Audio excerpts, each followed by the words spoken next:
Uh-huh. I just feel like I've been around the block, ripping up fantasy stock, working around the clock. Look at the view from the top. Researching rookies a lot? No, I just be listening to pods, yeah. One in particular, I'm just a messenger, let me just pass on the rock. Browning, brunning, pruning, pronouncing ain't what he's doing. What he's doing is not losing, but infusing you with new things. And there's Dennis the Bennett, yeah. The man is a menace, yeah. Building a dynasty, some of the finest things. Promise you, you won't regret it. Sly as a fox, cultured in pop. Give him his props. Here is a thought, here is a box, and you cannot compare them at all. So don't even try. Careful with the news, but when you use a take, I take up Tony Fire. I mean Dyer, because anyone else is a huge mistake. Whoa, fantasy round table, fantasy round table, yeah. Fantasy round table. Come take a look at the crown, baby. Hey, fantasy round table, fantasy round table, woo. Fantasy round table. Come take a look at the crown, baby. Go. Hello and welcome to another episode of the Fantasy Football Roundtable Podcast. It is a Monday. Don't adjust that set. Coming to you a little bit early this week. Apparently, I'm coming to you by myself for the time being.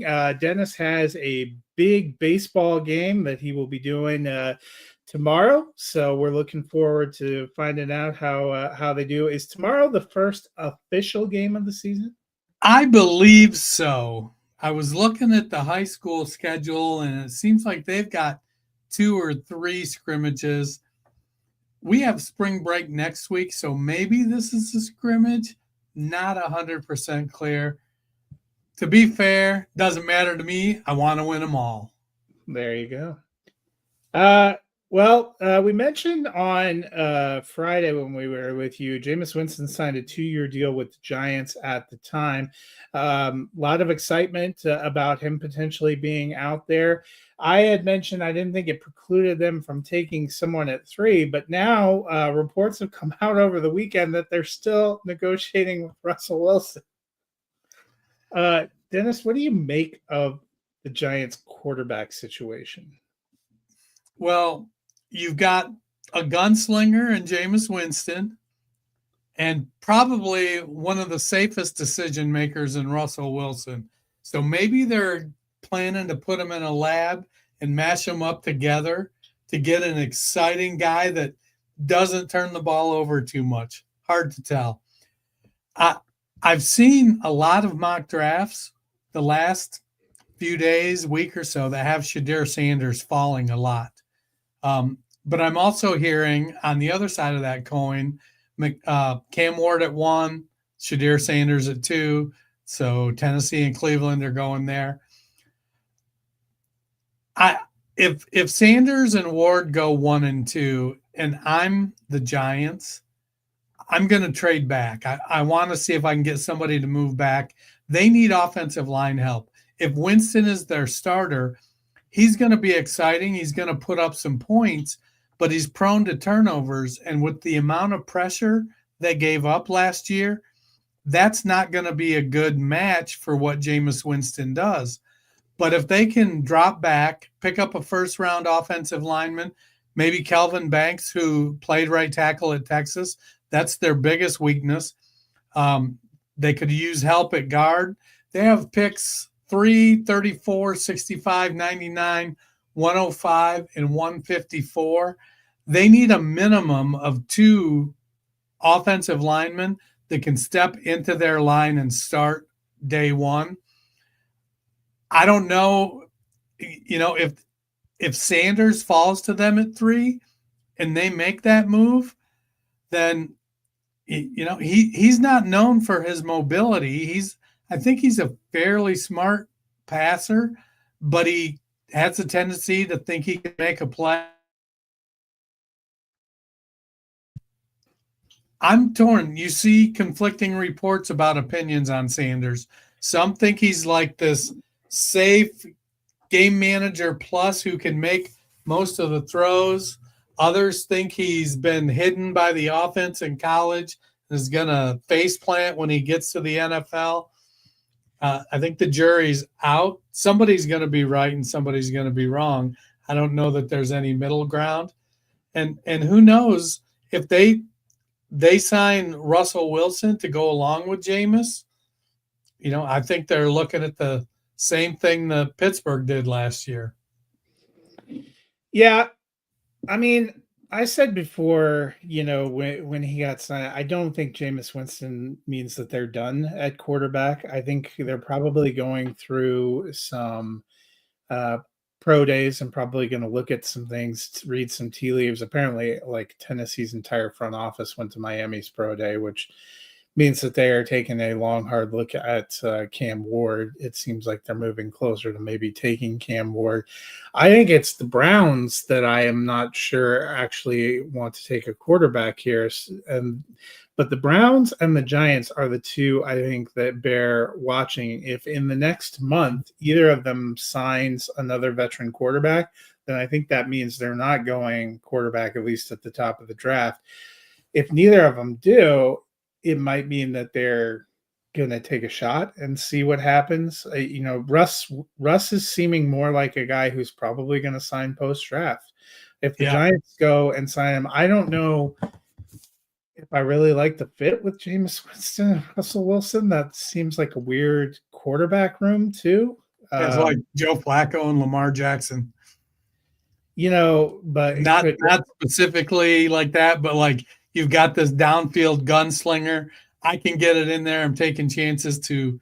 Well, I still think people are trying to figure out what's happening with Aaron Rodgers. It seems like maybe he's leaning toward the Steelers, but he went there on Friday. We haven't heard anything since then. We know the Giants had been interested. Said the meeting went great. I could see Jameis Winston and Aaron Rodgers in a quarterback room, ironically. So I think the next, or does Tennessee, now that they've done their due diligence, if we watch them go snag a veteran, because they only have Will Levis and Kyle Allen under contract, and I guarantee that is not the quarterbacks Brian Callahan wants to roll forward with. No, I agree. I think point number 3 I added to the sheet here. Kirk Cousins talking about they're talking. He's willing to waive his no trade clause, but not until after the draft. They're speculating he's willing to waive his no trade clause. People are talking, i.e., us and others.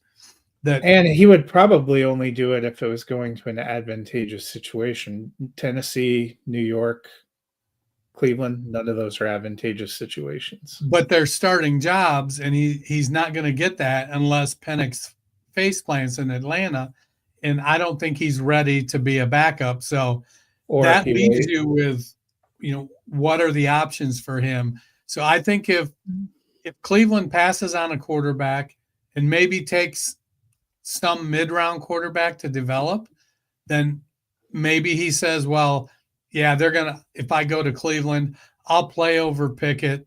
They've got, Will Howard or Kyle McCord, somebody, Tyler Shugg, one of these guys that'll be the developmental guy, but I know I'm going to be the starter for the next 3 years.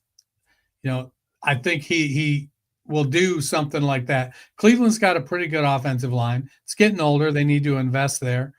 I think in New York, they've got a couple weapons with Tyrone Tracy and Malik Neighbors. They need offensive linemen. And so if I'm Cousins, I don't want to go to New York unless they super fortify that O-line. I'll be honest. Kirk Cousins spent a lot of time last year looking at where he wanted to go because his wife has family in the Atlanta area and they are rooted there family-wise. They can't trade him unless he allows them to trade him, and they can't cut him because of the money on there. I completely disagree with you that he feels pressed to go somewhere to be a starter in 2025. I mean, his salary's all guaranteed and locked in. Doesn't change for him. Yeah, I mean, it's a valid point. I just, we see NFL players and they want to compete. But, I mean, he can wait, collect his money, and then they have a potential out next offseason where they could release him with only 20-something in dead cap. Then he could choose where he wanted to go and go court them. If I'm was him, there's no compelling reason to take a trade to Cleveland, to the Giants, to the Tennessee Titans. Those are train wreck franchises with train wreck offensive lines. I'd rather be in Atlanta where I'm close to family. Atlanta has a better offensive line, better skill position players than any of those teams. I think if you're going to stay in Atlanta because you want to be near family and you're going to sit on the bench, then retire. It wasn't his choice to go to the bench. He could go and outplay Michael Penix in the preseason. Who's to say Michael Penix is locked in? I think he could outplay Penix in the preseason. I think he still rides the pine. Well, then then you're sitting there, and as soon as Penix starts throwing the ball away, or one of the reasons that I think that they haven't ever made any kind of move toward trying to release him is Michael Penix, we talked about coming in last year, has a very dicey injury history and is an older player as a rookie. He is. So none of that. Played a pretty good amount of football. Yeah, and I don't think he was bad. I thought he looked good in the 3-game sample we saw too, but he has a very dicey injury history. I don't think it's a lock he plays 17 games. The other thing that I saw you noted on here, Puka Nacua said he wants to retire by the time he's 30. He's 23 now, so this really doesn't strike me as important or urgent or even relevant. The only thing, the red flag that went up, the saying, when you start talking about retirement, you got one foot out the door. And he's 30, he's he's 23, he's had a couple injuries. And it's like, yeah, you look at 30, it's 7 years away. But if he gets a couple more injuries, who's to say? I think it's a nothing burger. But also, when you're talking, like, my wife had to slap me around a little bit because I started talking about retirement. And she's like, no, you're not retiring. We still got a kid that's not even in high school. You're going to be working for at least the next 8 years. Boy, I'm sure that was. So you and Puka, maybe you can go be couch buddies at the same time. Maybe. I think I'm going to do a better job avoiding injury than him. But you never know at my age. I was going to say, yeah. Ice comes to those driveways. You never know. Well, that is a good segue. We're finishing up our look at Dynasty wide receivers. Friday, we will talk top 25 tight ends and kind of round out the Dynasty. But today, it's top 25 wide receivers. Dennis, why don't you kick it off? Give us 25 through 13, which would essentially be the wide receiver 2 range. So at 25, I got Devonta Smith. He finished at wide receiver 23 last year. I do think there's a little bit of concern about the role he plays with A.J. Brown there. He's a very, very talented receiver, but that offense, now that they've added Saquon Barkley, and I think they are trying to minimize the tight end position. They're talking about trading Dallas Goedert, and I think they look a little bit over at Cincinnati and say, well, if we can really feed these 2 high-end wide receivers, we don't need to worry about a tight end. Use a running game to balance. We got a quarterback that's going to, run the ball a little bit. So I like Smith. I think he's really talented, but I get a little bit concerned that, he is Robin to A.J. Brown's Batman. 24, I got Jerry Jeudy. I had a breakout year last year, finished as wide receiver 11. And the thing that makes me most nervous about him is the quarterback situation. What's going to go on there? He's kind of settled into that slot role in Cleveland. He does have pretty good speed. He can play outside, but I think he really flourished last year. And I think with Cedric Tillman coming on, if he stays healthy, I think he provides that outside presence. David Njoku at tight end. We'll see what happens at the running back position in Cleveland. Number 23, I got Chris Godwin. Maybe a little low on him. He was wide receiver 1 through 8 games last year before he got injured. Maybe I'm hedging my bets a little bit that he starts off slow coming back from the injury. Mike Evans is still there. They've got a sort of a rekindled running game with Bucky Irvin, really good pass catching tight ends. Cade Otton flashes here and there. I like Chris Godwin a lot, though. I think all things being even with him and Mike Evans being healthy, I think Godwin is the receiver you want this year in Tampa. Number 22, I got Chris Olave. He was injured last year. This one's, his injuries are starting to add up, and they're head injuries. You mentioned it last show. You're a bit lower on him. I still think he's an immensely talented player. If Derek Carr can stay healthy, I think I've finally broken my habit of calling Derek Carr David Carr. I think that Olave just introduced that thought back into your brain. I did. It was because as I started to say David, I caught it and said Derek. And I'm like, oh, I think I beat it. But Olave is a super talented receiver, and I think he's going to continue to be the wide receiver 1 there in New Orleans. Let's just keep our fingers crossed he stays healthy. Number 21, I got Marvin Harrison. Overall, a disappointing year last year. He was drafted really, really high, finished as wide receiver 34. I think some of it was misuse. Some of it was Kyler Murray's who Kyler Murray is. And I might be a little optimistic at wide receiver 21 for Mr. Harrison. I do believe in the talent. We'll see what happens there. They did bring back Greg Dortch and Zay Jones. They got Michael Wilson, and Trey McBride's a target hog at the tight end. So I think McBride and Harrison will be the top 2 targets in Arizona. Let's get that first 4,000-yard season for Kyler Murray. Number 20, I got DK Metcalf. Another tenuous situation at the quarterback position in Pittsburgh. If it's Aaron Rodgers, I think it bodes pretty well for both him and Pickens. Feels like they're going to do something in the draft at the running back position. They did bring back Jalen Warren with Freiermuth and Darnell Washington at tight end. Calvin Austin makes a nice third receiver, but I think Metcalf will be the clear number 1 there. Number 19, I got Zay Flowers. They signed DeAndre Hopkins.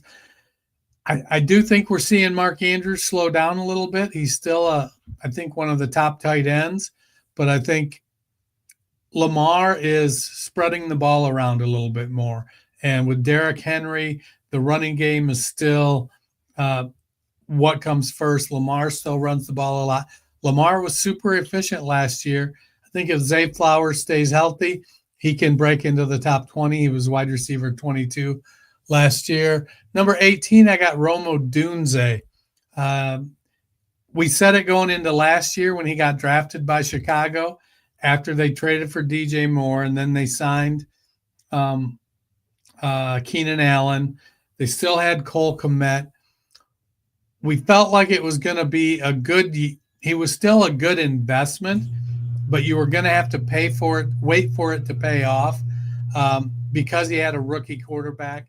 And we saw Caleb Williams struggle with some rookie situations, mostly centered around not great coaching. But I like Rome Odunze to step up. I don't think they bring Keenan Allen back. Whoever they decide is going to be their wide receiver 3 is going to be clearly behind him and DJ Moore. Number 17, I got T. Higgins. Cincinnati offense is all about Jamar Chase and T. Higgins. I think we saw by the contracts, Higgins is, Chase can talk all he wants about being wide receiver 1 and wide receiver 1A. It's wide receiver 1 and wide receiver 2.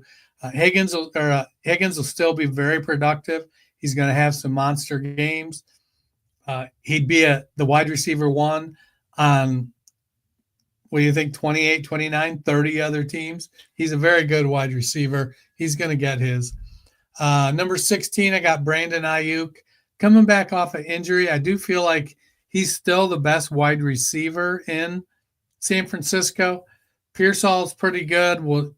Going into his second year, we should expect him to take a step. Juwan Jennings now, they've cleared out Deebo Samuel.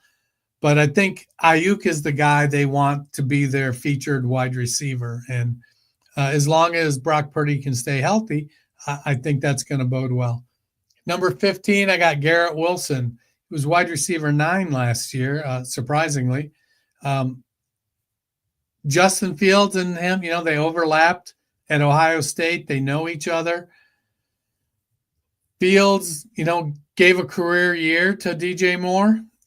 Will that happen in New York? We got to see. They got to rebuild that offensive line. They need a left tackle. They do have some really good running backs.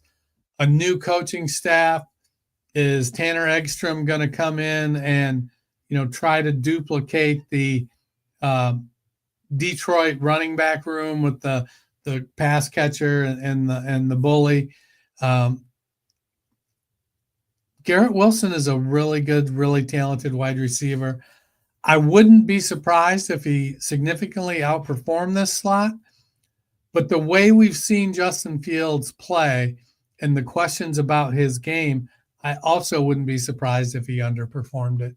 And at number 14, I got DJ Moore. He finished at wide receiver 17 last year. It's not a giant boost with Caleb Williams, but I think that there's room for improvement even beyond this. But a lot of it's going to come down to what does Ben Johnson get out of Caleb Williams? He went and fortified the interior of that offensive line. I think they bring in a big running back to kind of play the David Montgomery role to DeAndre Swift, maybe get Swift a little more involved in the passing game. But we also know that Swift was in Detroit when Ben Johnson was there, and Ben may just be waiting to get DeAndre Swift moved on. If he got traded in a draft day trade, would it really surprise anybody? Okay, so my well, wait, did you want me to go one more? 13? Yeah, 13. Oh, okay, 13, I got Jackson Smith and Jigba. Wide receiver 7 last year. They've cleared the decks, but they did bring in Cooper Kupp. I think there's a little bit of crossover in what Kupp and Smith and Jigba do. But I think Smith and Jigba is going to be just fine with Sam Darnold. MVS is the wide receiver 3 there, him and Jake Bobo. So I think Smith and Jigba will continue to get the lion's share of the targets. Cooper Kupp will be the wide receiver 2. And, well, I don't think he gets up to the wide receiver 7 numbers that he had last year. I do think he has a good year. So for me, I went with Khalil Shakir at 25. I know you had him a little bit lower. That Buffalo passing game is a little bit of an enigma, but I think he was steadily developing into Josh Allen's kind of go-to guy. And I don't think anything they've done this offseason changes my perception of that. I think it's Josh Allen, James Cook, and Khalil Shakir at this point. That's why they gave him an extension. 24, I have Brandon Ayuk. I do still have him as the highest of the 49ers receivers. I think he has the most talent. He's come back off that injury. There are a lot of moving pieces in that offense. He did not, after signing that big contract and kind of a rough off season, he wasn't off to a great start before he got hurt. So I'd like to see how he bounces back this year. I have Jameson Williams at 23.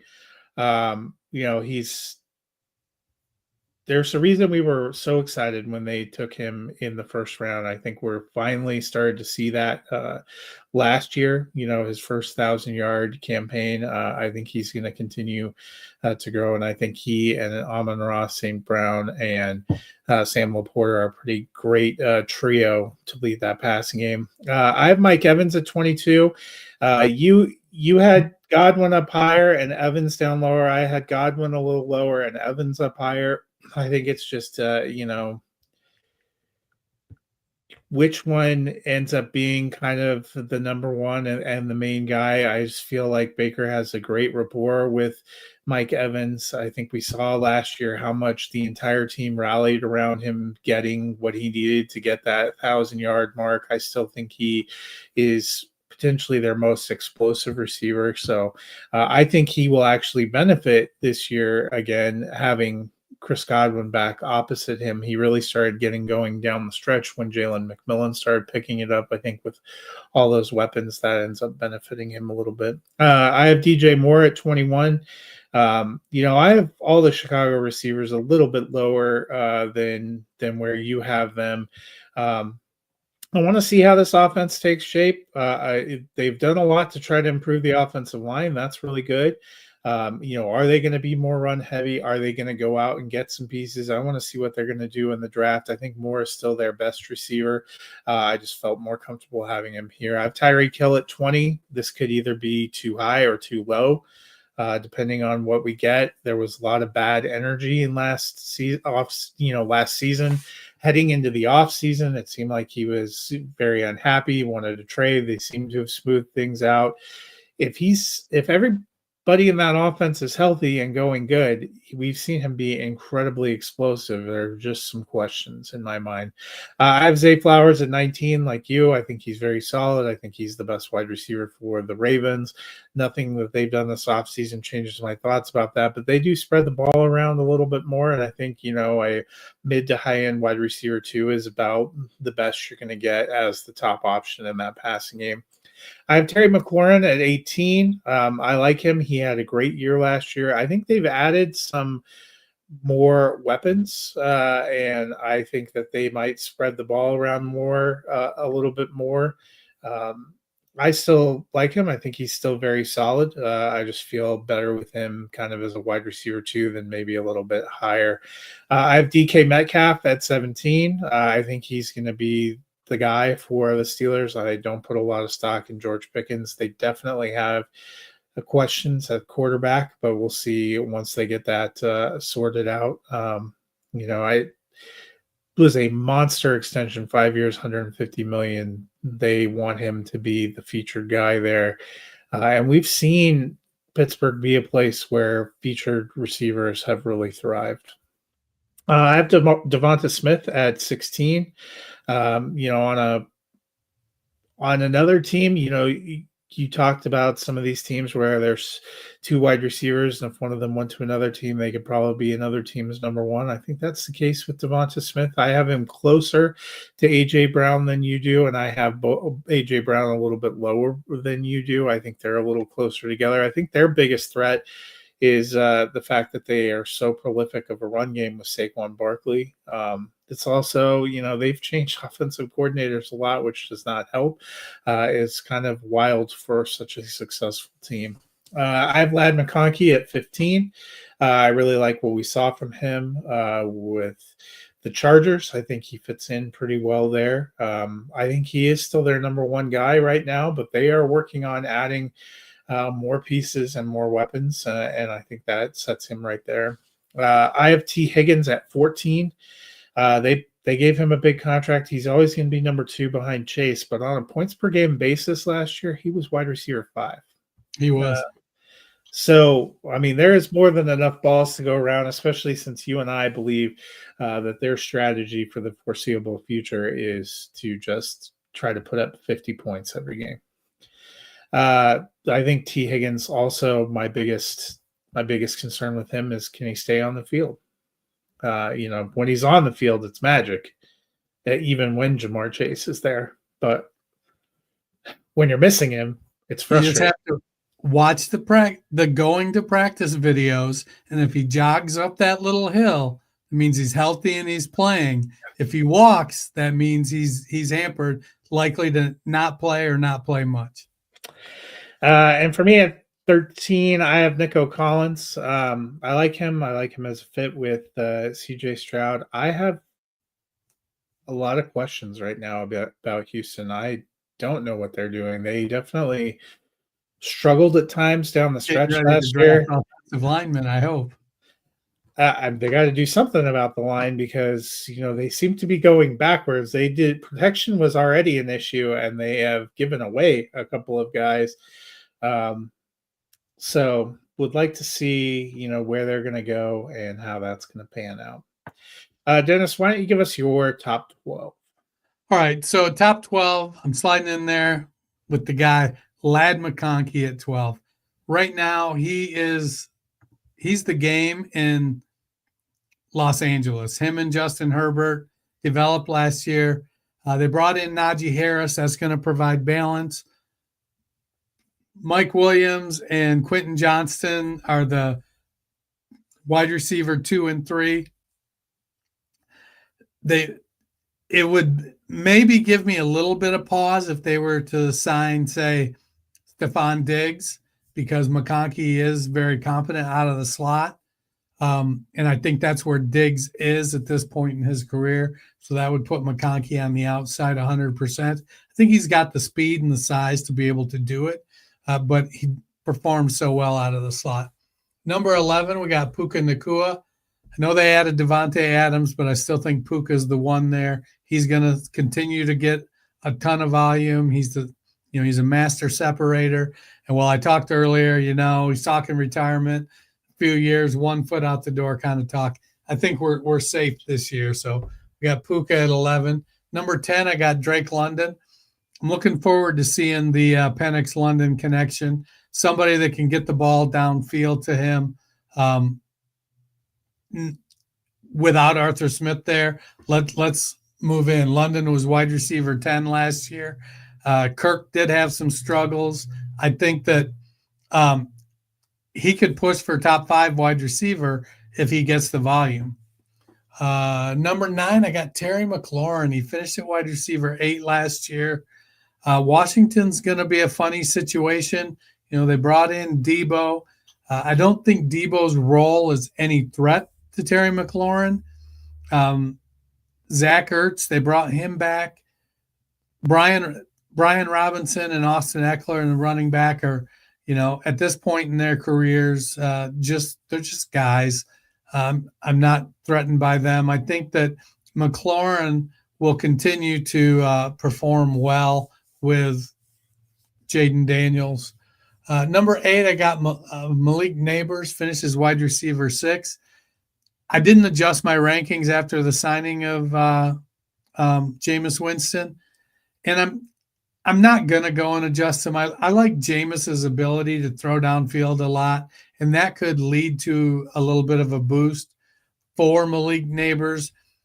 But I don't think they paid Jameis so much that they're going to stick with him ride or die style all season long. If he gets into one of his patented interception streaks, he could find himself on the bench for an extended period of time.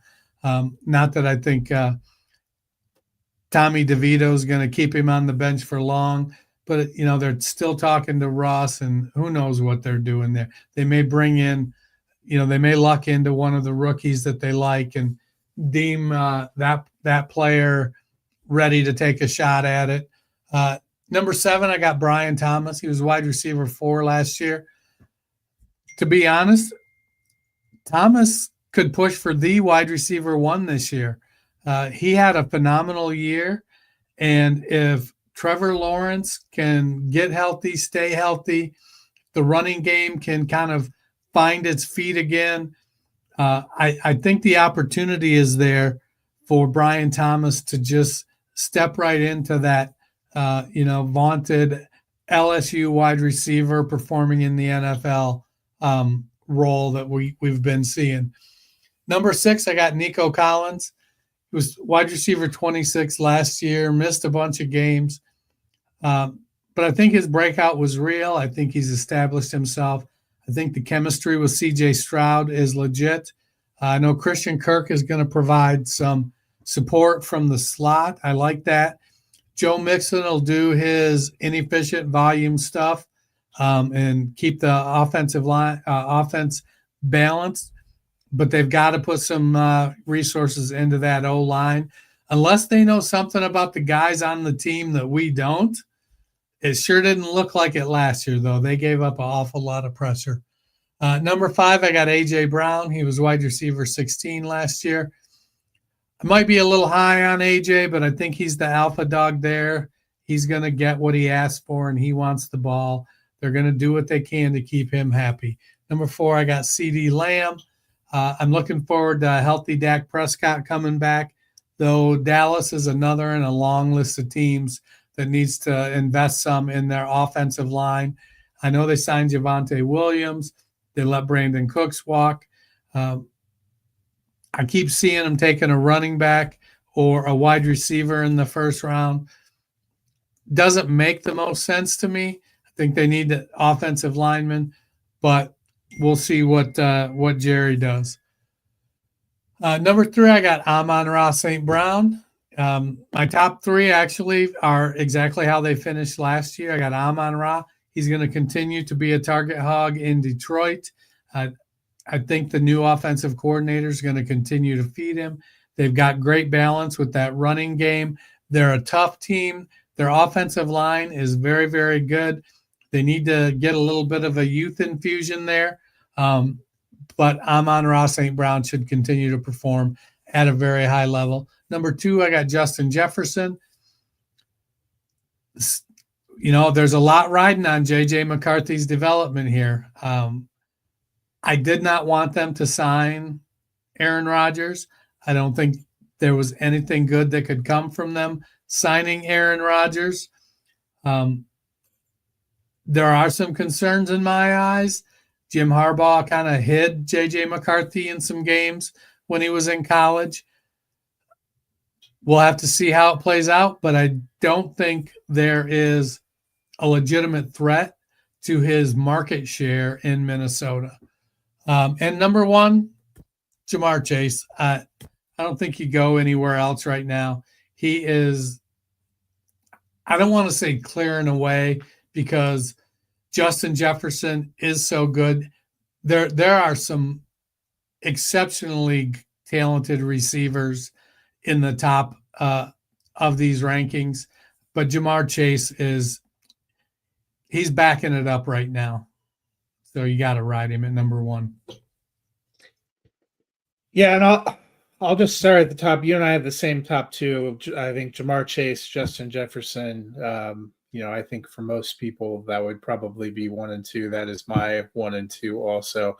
Down at 12, I debated whether I was going to have Nico Collins or Garrett Wilson, but I've liked Garrett Wilson better all along. And Garrett Wilson was actually still wide receiver 10 last year, despite the incredible struggles of the Jets offense. I think we should note that I have him at 9 because I only used through week 17. Did you use week 18 for yours? Yeah, I used full season. I mean, for some of these guys, week 18 is going to be more accurate because they're playing with the quarterback that they're going to play with. And like for Drake London, that was one of his few games with Michael Penix. So, I like Wilson. I'm excited to see what he can do with Justin Fields this year. I have Jackson Smith and Jigba at 11. I think Seattle has obviously, they're all in on him. They released Lockett. They traded DK Metcalf. They added Cooper Kupp. I think that'll be a nice complementary receiver. They added MVS, nice bomber down the field. But we saw JSN really coming on last year, being a top 10 wide receiver. And I like him to continue to be kind of the focal point of the passing offense there. And we've seen Sam Darnold support players. I mean, Justin Jefferson, who we both have it too, finished as wide receiver 2 last year. Jordan Addison finished as wide receiver 21. They had Sam Darnold as their quarterback all of last year, so he can deliver the ball. I have Puka Nacua at 10.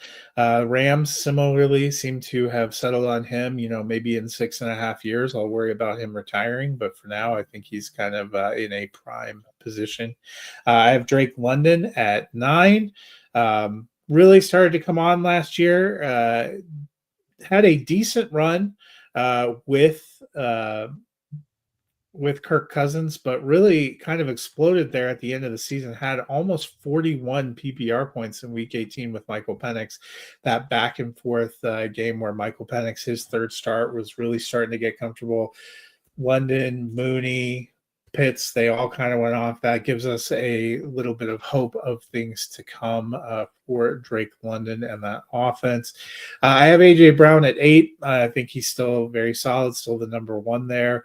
But, he splits targets where, some go to Devonta Smith, who's also very talented, and Saquon Barkley. They really showed that they could be a great power running team last year. I don't think they're going to totally go away from that. I have Marvin Harrison up at 7. We liked his talent coming out. I know he didn't have an incredible rookie year, and I don't know how much I love Kyler Murray, but I like Marvin Harrison. I think he's going to keep taking steps forward. I think he and Trey McBride are really the crux of the pass offense there. Brian Thomas Jr. at 6 had a great rookie season. I think the biggest question, what is the transition going to be with Liam Cohen? What do we have in Trevor Lawrence? Brian Thomas, if you looked, some of his steadiest, biggest scoring of the year was actually down the back half of the season when he was playing with Mac Jones. He actually had a better points per game average with Mac Jones as his quarterback, which gives me a little bit of pause. But let's see, what they can do putting things together. We know he isn't going to be worried about lack of competition because they pretty much had no healthy pass catchers opposite him down the stretch last season, and he was putting up huge numbers. From week 13 on, he was actually wide receiver 2, averaging 22.9 points, which was only behind Jamar Chase. So that is a pretty spectacular showing for a young player. Then for me at 5, I have Amon-Ra St. Brown. I still like Amon-Ra St. Brown a lot. I think he's still the number 1 there in Detroit.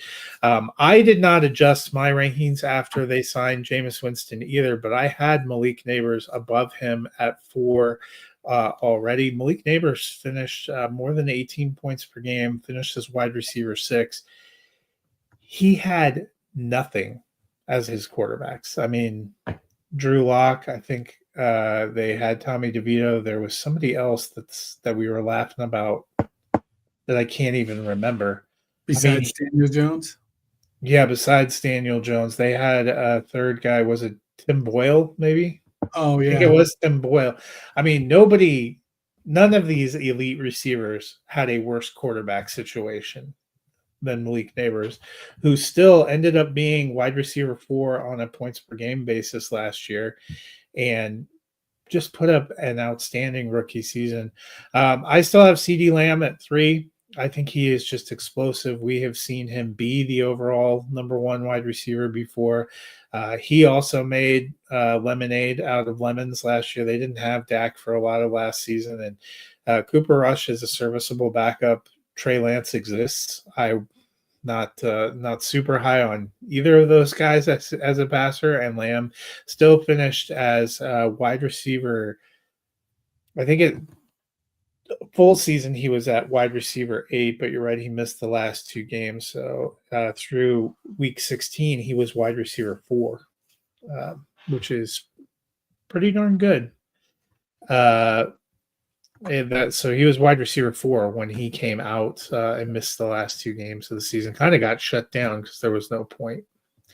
And then, as I mentioned, Justin Jefferson at 2, Jamar Chase at 1. Dennis, who is your biggest riser in this top 25 group? So I got a couple that really took a big rise. One's to be expected. That's Rome Odunze. We love the talent coming into the league last year. He was buried on the depth chart. He had some good games. I expect a nice step in Caleb Williams growth. Odunze is the wide receiver 2. So he's up at wide receiver 18 for me. The other one is a little more seasoned guy, and he may even be your guy, but that's Jerry Jeudy. He's been a player that has showed some promise, but had some hands issues, has been generally, ranked fairly low since his rookie season.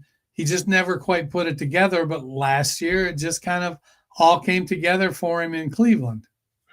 I don't have him in the top 25, nor would I. That would be this week's Sign of the Apocalypse. I'm going to go with Ladd McConkey. I thought it was a decent pick last year, but I think I had him either in the 30 to 40 range. We weren't sure what the passing volume would be or who would be getting the balls. I think both you and I thought Josh Palmer might be in for a bigger 2024, but McConkey just established himself and never let go, had great chemistry, and was an easy, he's a top 15 guy for me, top 12 guy for you. So out of this top 25, who makes you the most nervous? Who makes you the most worried that they could just plateau and fall out entirely? Well, one of them I just mentioned, and that's Jerry Jeudy. Like we see it all the time. Heralded rookie comes into the league, struggles for a few seasons, pops off because circumstances are just right, and then they just crash and burn, and they had the one great year. Another guy, though, is Marvin Harrison. When you go back to his pre-draft process, didn't do any of the workouts. Basically, it was like, I'm going to stand on my tape. I'm a good wide receiver. Didn't run. He's not a twitchy guy. He's a build-up speed guy. He's got good hands, but he didn't play as strong at the point of contact last year. I think some of the concepts didn't suit his skill set. And he's still got Kyler Murray as his quarterback, which, neither one of us have been sold on. For receivers, yeah, it's great. He runs and picks up some yardage on the ground and saves your fantasy days, but passing-wise, Murray can struggle. So those two guys, both of them could end up dropping out. I'm going to go with Tyreek Hill just because I know you had him a little bit lower. He is getting older. Had a real bad energy to end the season. Is he back on the same page, and is Tua back healthy and this offense back functional? I think there's a situation where Miami's offense is fantasy gold, and to me there's also a situation where Mike McDaniel is gone after week 6 and this team completely implodes on itself. I feel like all realms of possibility are available for Miami, which is probably not what Dolphin fans want to hear. Sure. We've been doing these in advance of the draft. We know rookies are coming in. There are some big names in that wide receiver class. I'm sure there are several that will crack our top 75. But are there any rookies you think might crack your top 25 when we update these post-draft? It's, this isn't the best wide receiver class, and I think the guy that has the best chance is going to be Tet McMillan. He's that prototype wide receiver 1 alpha, big with decent speed. He timed well in his 40 at his pro day. But he's got to go somewhere where he's got a shot. We saw last year with Rome Odunze and the year before with Jackson Smith and Jigba. If he lands somewhere, let's say for shits and giggles, Cincinnati drafts him. We're not going to expect a whole lot from him. Or Philadelphia drafts him. We're not going to expect a whole lot from him. But if he was to land in New England, they need an alpha wide receiver. I like Drake May. I think he's got a lot of potential. They can pull their offensive line together. The opportunity's there. Las Vegas needs an alpha. I like Jacoby Myers, but he's really a 2. Brock Bowers is there, but he could come in and play that DK Metcalf role with Geno Smith, or even Carolina. They need a guy. Another one I like is Emeka Ibuka, but that would be more in the Amon-Ra St. Brown vein. He's got okay speed. He's not, He's not a 4'3" guy. He's got good size at 6'1.5", 203 pounds. So he's got that. He's very shifty.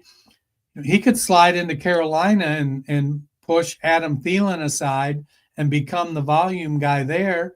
We've seen quarterbacks under Dave Canales as the coordinator take a big step, and we saw a pretty big step out of Bryce Young last year. What happens this year? I don't think that Emeka Ibuka kind of has the ceiling that Ted McMillan does, but he's a guy I could see, being in the top 25. Yeah, I think for me, McMillan was the only one that I thought that would probably crack top 25, but we'll see where some of these guys go and how this next month plays out. That'll do it for us today. We'll be back on Friday, finishing out our pre-draft dynasty ranks with the top 25 tight ends. If people have a long week or maybe some free time, maybe it's spring break and you're just looking for something to listen to fill up your day, what can the people do? Well, sorry if I seem distracted. I got looped into a chat thread with Pete Hegseth and Marco Rubio. We're talking about invading Greenland, so I was a little bit distracted during the show. My apologies. They could go to their favorite podcast platform, type in the Fantasy Football Roundtable podcast, hit that subscribe button, hit that like button, give us a rating and a review. I guess we'll wait and see, where we're at by the time we come to Friday, and if we have something to blame you for. Well, it's crazy to think that you and I vet our text groups better than the Secretary of Defense. That'll do it for us today. Hope you guys have a wonderful day and good luck to your baseball team tomorrow. We will see you guys on Friday. Appreciate it.